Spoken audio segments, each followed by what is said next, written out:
নরসিংদীর ঘোড়াশাল শহীদ মইজুদ্দিন সেতু toll plaza দুর্নীতির অঘোষিত সাম্রাজ্যে পরিণত হয়েছে বলে অভিযোগ উঠেছে। সরেজমিনে দেখা গেছে শত শত যানবাহন থেকে টোল আদায় করা হলেও রসিদ দেওয়া হচ্ছে না। এতে প্রতিদিন সরকারের কোটি কোটি টাকার রাজস্ব বেহাত হচ্ছে বলে জানা যায়। রসিদ চাইলে টোল কর্মীরা দুর্ব্যবহার করে বলে অভিযোগ করেছেন চালকরা। এই অনিয়মের প্রমাণ পাওয়ায় কর্তৃপক্ষ ইতিমধ্যে 5 কর্মচারীকে চাকরিচ্যুত করেছে। তবে স্থানীয়রা বলছেন, শুধুমাত্র নিচের কর্মীদের ছাঁটাই করলেই হবে না, মূল দুর্নীতিবাজদেরও বিচারের আওতায় আনতে হবে। বিস্তারিত দেখুন এস আলমের প্রতিবেদনে। নরসিংদীর ঘোড়াশাল শহীদ মইজুদ্দিন সেতু টোল প্লাজায় দীর্ঘদিন ধরে রসিদবিহীন টোল আদায়ের মাধ্যমে সরকারের কোটি কোটি টাকার রাজস্ব বেহাত হচ্ছে বলে অভিযোগ উঠেছে। সরেজমিনে দেখা গেছে টোল প্লাজাটি দুর্নীতির এক অঘোষিত কেন্দ্রে পরিণত হয়েছে।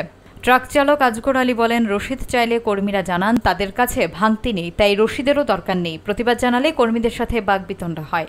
আরেক ড্রাইভার মোহাম্মদ কবির হোসেন সরাসরি অভিযোগ করেন, রাতের শিফটে টোলের নামে সরাসরি দর কষাকষি চলে এবং এভাবেই লুটপাট চলছে। স্থানীয় বাসিন্দারা এই দুর্নীতির প্রতিবাদ জানিয়েছেন এবং দ্রুত তদন্তের মাধ্যমে জড়িতদের বিচারের দাবি জানিয়ে বিক্ষোভ করেছেন। এই অনিয়মের প্রমাণ পাওয়ায় গত 21 অক্টোবর কর্তৃপক্ষ 5 জন কর্মচারীকে চাকরিচ্যুত করেছে। এ বিষয়ে সড়ক এবং জনপথ বিভাগের উপসহকারী প্রকৌশলী জাহিদুল ইসলাম ঘটনার সত্যতা স্বীকার করে বলেন, রসিদবিহীন টোল আদায় হচ্ছে এবং এ বিষয়ে কঠোর ব্যবস্থা নেওয়া হচ্ছে। কেউ কোনো ছাড় পাবে না। তবে স্থানীয়রা মন্তব্য করেছেন, কেবল নিচের কর্মচারীদের ছাঁটাই করলেই চলবে না, বড় দুর্নীতিবাজদেরও বিচারের আওতায় আনতে হবে।